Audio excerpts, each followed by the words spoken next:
নবীজির মেয়ে ফাতেমা যখন আল্লাহর নবীর ইন্তেকালের পরে উনাকে মাটিতে দাফন করছে, উনি কাঁদতে কাঁদতে তখন হযরতে আনাস ইবনে মালিক রাদিয়াল্লাহু তাআলা আনহু তিনি এই আনাসকে বলছে, হযরতে ফাতেমা মানে বিরহে, বাবার বিরহে, নবীজির বিরহে হযরত ফাতেমা রাদিয়াল্লাহু তাআলা আনহা হযরতে আনাসকে বললেন, আনাস কিভাবে সম্ভব হইল?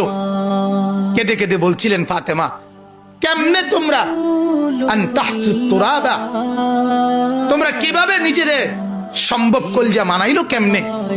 নবী পাকের উপরে, আমার বাবার উপরে মাটি ফেলতে তোমরা কলজা কেমনে মানলে?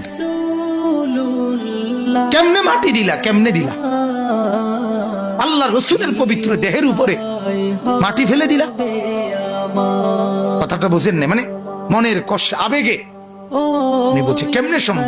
তাহলে আল্লাহ রসুল সাল্লাল্লাহু আলাইহি ওয়াসাল্লামকে মাটি কবরে রাখা, মাটি দিচ্ছে এটার উপরে, সাহাবায়ে কেরামের কলজাটা কেমন লাগছে কোন?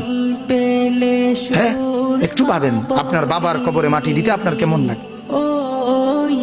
আর পেয়ারা নবী যার জন্য সাহাবীরা জান কোরবান দেয়, ওনাকে যখন মাটি দিচ্ছে তখন ওনাদের কবর আরে কলজার মধ্যে কেমন কষ্ট লাগছে। তবুও তো দিছে কিনা বলেন?